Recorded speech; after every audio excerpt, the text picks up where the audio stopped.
आप देख रहे हैं यंग बाइट्स, मैं हूं आपके साथ पूजा ठाकुर। जिस तरह की स्थिति जम्मू कश्मीर में बनी हुई है और अलग अलग पॉलिटिकल पार्टीज जो हैं वो लोगों का समर्थन कर सड़कों पर उतर आ रही है। इस समय हमारे साथ जुड़े हैं पूर्व मंत्री और अपनी पार्टी के प्रांतीय अध्यक्ष मंजीत जी। सबसे पहले आपका बहुत बहुत स्वागत है यंग बाइट्स में। आपका भी बहुत स्वागत है। मंजीत जी, जिस तरह की सिचुएशन इस समय जम्मू कश्मीर की बनी पड़ी है, लोग महंगाई से परेशान हैं। लोग अगर अभी बात की जाए बिजली कट से, जो मूलभूत सुविधाएं लोगों को मिलनी चाहिए वो नहीं मिल पा रही हैं। आप किस तरह से देखते हैं इस सबको, जिस तरह की सिचुएशन है सामने? देखिए, इस वक्त सिचुएशन जो है वो अच्छी नहीं है।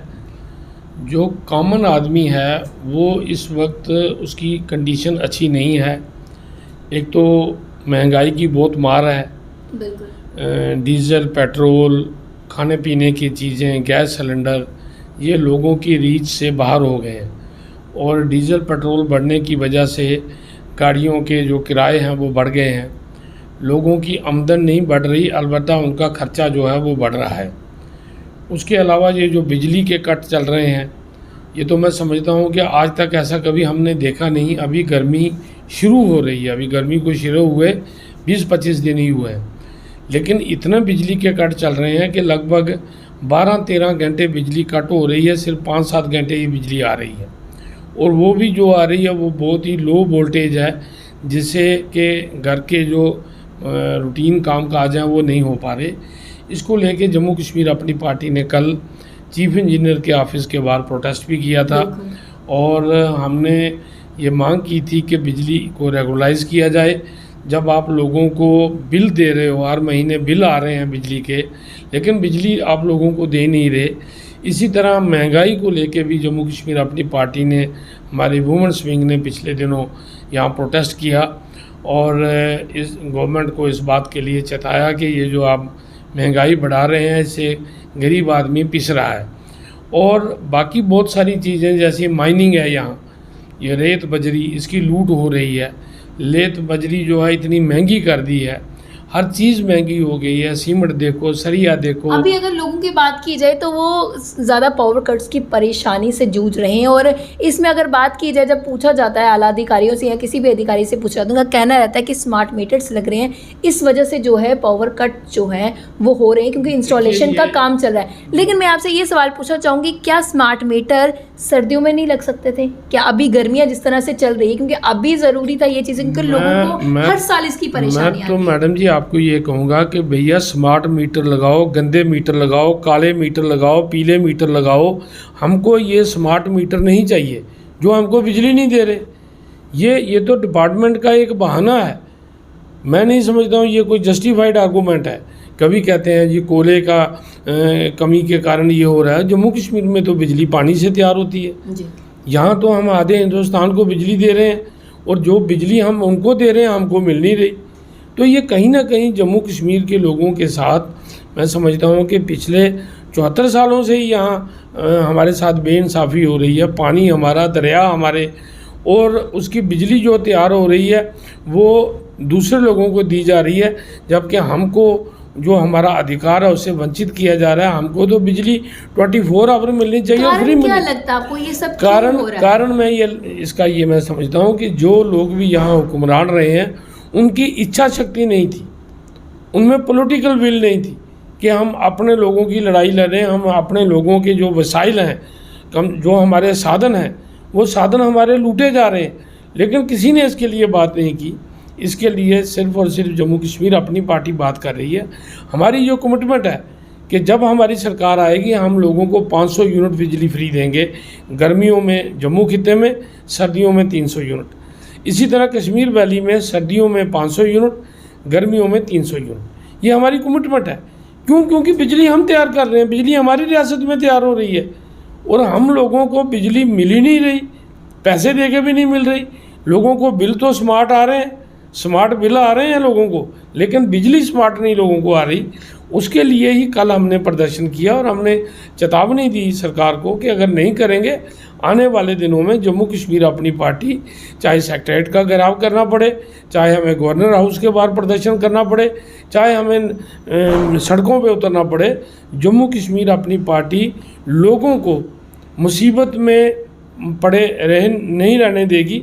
लोगों की मुसीबत का उजाला करने के लिए जम्मू कश्मीर अपनी पार्टी जो है इन सड़कों पे आएगी, जैसे पहले आती थी। जी। मिनरल्स के लिए किसी ने नहीं बोला। जम्मू कश्मीर में वाहिद जम्मू कश्मीर अपनी पार्टी है जिसने पूरी स्टेट में हर डिस्ट्रिक्ट हेडक्वार्टर पे इसके लिए प्रोटेस्ट किया। यहीं पर अगर ग्रामीण क्षेत्रों की महिलाओं की बात की जाए तो उन्हें चूल्हे से एलपीजी पे लेकर आए थे और सब्सिडी भी जो है दी जाती थी, लेकिन अब वो भी महंगा हो गया है। क्या कारण लग सब्सिडी भी बंद कर दी है, सिलेंडर भी महंगा हो गया और लोग अब दोबारा पुराने समय में जा रहे हैं। बिजली नहीं होने की वजह से पानी लोगों को नहीं मिल रहा। जब पीएचई वालों को बोलते हैं वो कहते हैं बिजली नहीं, पानी कहाँ से दें। लोग आज भी कंडी एरिया में दोबारा तालाबों की तरफ जा रहे हैं। दोबारा वही 74, 75, 100 साल पहले जो लोग तालाब का पानी लाते थे और उसको साफ करके पीते थे, कुएं का पानी लोग पीते थे, आज दोबारा लोग कुएं पे जा रहे हैं। आज के टाइम में जो डेली वेजर्स है, जिस तरह से पीएचई की कंट्रेक्चुअल एम्प्लॉइज की बात की जाए, वो भी सड़कों पे उतरते हैं, वो भी कहीं ना कहीं मजबूर हो जाते हैं ये कहने के लिए कि अगर लोगों को परेशानी आती है हमारी वजह से तो उसकी सरकार जिम्मेदार होगी। किस तरह से देखिए कि सरकार बिल्कुल डेली वेजर के साथ बहुत बेइंसाफी है। लोगों को उम्मीद थी प्रधानमंत्री जी आए हैं शायद ये कोई बात करेंगे, कोई ऐसी बात नहीं हुई। और प्रधानमंत्री के आने से पहले 75 रुपये उनका मिनिमम वेजेस एक्ट में इजाफा किया गया। अब 9,000 से आज एक परिवार कैसे चलेगा? बच्चों की फीस, बच्चों की पढ़ाई, बच्चों की दवाइयाँ, अपना परिवार का खर्चा, खाना पीना। अगर एक अच्छे स्कूल में डाला जाए तो मंथली फीस ही 15 से 20 हज़ार। यस, तो एक जो दिहाड़ीदार है वो कैसे करेगा? तो इसके लिए मैं समझता हूँ कि सरकार टोटल फेलियर है। भारतीय जनता पार्टी सिर्फ बातें कर रही है, ग्राउंड में लोगों को कुछ नहीं मिल रहा और लोग आने वाले समय में इसका जवाब देंगे। क्या लगता है जिस तरह की लोगों की सिचुएशन बनी है, आने वाले समय में भाजपा को समर्थन दे सकती है? बिल्कुल नहीं देंगे, बिल्कुल नहीं देंगे। ये जो अभी प्रधानमंत्री जी की रैली हुई है इसमें गाँव से लोग तो निकले नहीं। हर बस में 5 लोग, 4 लोग, 10 लोग, ये तो एम्प्लॉइज़ को इकट्ठा किया था। ये जो 50-60 हज़ार लोग वहाँ इकट्ठे हुए थे ये तो सब मुलाजिम थे। गवर्नमेंट एम्प्लॉइज़ को कंपलसरी कहा था कि आप वहाँ पे जाओ। हमें एतराज़ नहीं है, ठीक है, प्राइम मिनिस्टर आए हैं, करो, लेकिन लोगों को तो कुछ नहीं मिला। बेरोज़गार को कुछ नहीं मिला, किसान को कुछ नहीं मिला, रिफ्यूजी को कुछ नहीं मिला, ओबीसी समाज को कुछ नहीं मिला, जो तवक्को लगा के बैठे थे। जम्मू कश्मीर के लोग समझते थे कि प्रधानमंत्री जी यहाँ स्टेट की घोषणा करेंगे, जो उनकी कमिटमेंट है पार्लियामेंट में कि हम यहाँ रियासत बहाल करेंगे। लोग सोचते थे शायद रियासत, तो पंचायत को मजबूत करने के लिए वहाँ पे बिल्कुल पंचायतों के लिए ही बात की है उन्होंने। पंचायतों के तक तो हम समझते हैं, ठीक है, उन्होंने पंचायतों को ही एड्रेस किया, बट लोग उम्मीद करते थे कि शायद वो, क्योंकि देश के प्रधानमंत्री हैं, पहली बार 370 टूटने के बाद जम्मू कश्मीर में आए हैं, तो शायद यहाँ और जो यहाँ के इश्यूज हैं उस पर बात करेंगे, बट ऐसा कुछ हुआ नहीं। विधानसभा चुनाव जब भी होते हैं तो अपनी पार्टी किस तरह से, किन मुद्दों पर जो है लोगों की समस्याओं का समाधान करेगी, उन किन किन एजेंडे को लेकर आगे बढ़ेगी? देखिए, उसके बारे में मैंने पहले बताया कि हमारा सबसे पहला एजेंडा है कि यहाँ हमारी रियासत बहाल हो। जम्मू कश्मीर अपनी पार्टी प्रयास कर रही है कि यहाँ स्टेट हमारी रिस्टोर हो, हमारी पहचान हमको बहाल हो, यहाँ के नौजवानों को ही नौकरियाँ मिले, इसके लिए कॉन्स्टिट्यूशनल गारंटी मिले, हमारी ज़मीनों पे हमारा ही अधिकार हो, बाहर के लोग आके हमारी ज़मीनों पे ना आए, डेमोग्राफी चेंज ना हो। ये हमारे पॉलिटिकल कोर इशू है। इसके अलावा जो लोगों को राहत देने की बात है तो हमारी ये कमिटमेंट है, जैसे मैंने पहले कहा, हम बिजली को लेके हमारा वादा है, हम 500 यूनिट बिजली फ्री देंगे।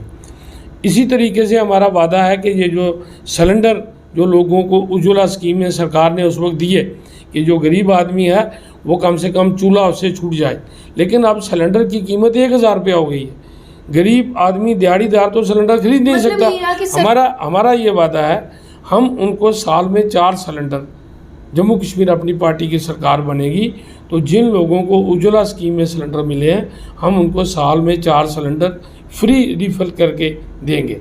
इसके अलावा तीसरी हमारी कमिटमेंट है कि जो ओल्ड एज पेंशन है, विडो पेंशन है, हैंडीकैप पेंशन है, इनको आज 1,000 रुपया मिलता है। हमारी पार्टी सत्ता में आएगी, हम इस 1,000 को बढ़ा के 5,000 करेंगे ताकि वो बुज़ुर्ग आदमी, उसको किसी के आगे हाथ ना फैलाना पड़े, उसको दवाई के लिए किसी की मिन्नतें ना करनी पड़े, उसको खाने पीने के लिए किसी की मिन्नतें ना करनी पड़े, कम से कम 5,000 उनको हम देंगे। इसी तरीके से जो यहाँ मिनरल की लूट हो रही है ये हमारी पार्टी सत्ता में आएगी, ऐसा हम नहीं करने देंगे। इसी तरीके से शराब के ठेकेदार बाहर से लाए गए हैं, लूट हो रही है, ये सब चीज़ें जो बाहरीकरण यहाँ पे हो रहा है उसको जम्मू कश्मीर अपनी पार्टी सत्ता में आएगी और रोकेगी। नौजवानों की बातें हैं, उनके इश्यूज़ को एड्रेस किया जाएगा। ये जो डेली वेजर हैं जो आए दिन रोज़ सड़कों पे जा रहे हैं, हमारी पार्टी सत्ता में आएगी तो सबसे पहले इनको रेगुलाइज किया जाएगा। बहुत बहुत धन्यवाद हमारे साथ जुड़ने के लिए। तो हमारे साथ मंजीत जी जुड़े थे, साफ तौर से उन्होंने कहा कि अपनी पार्टी का समर्थन कीजिए और अब लोग भी जान चुके हैं कि किसे वोट देना है, किसे नहीं देना, किसका साथ देना है, किसका साथ नहीं देना है। अब लोग बहुत ज़्यादा समझदार हैं और जानते हैं कि उनका भविष्य किस में है और उनके लिए कौन सी पार्टी जो है निवार निकाल सकती है। ये आप लोगों को समझना है। और आप लोग जितने हमारे साथ जुड़े हैं, आपके क्या राय है, आपकी क्या प्रतिक्रिया है, सब पे आप कमेंट बॉक्स में कमेंट जरूर कीजिएगा। अगले वीडियो लेकर फिर मैं हाजिर होंगी, तब तक के लिए आप देख रहे हैं यंग बाइट्स। वीडियो जर्नलिस्ट अभिषेक बड़ू के साथ मैं पूजा ठाकुर, यंग बाइट्स, जम्मू।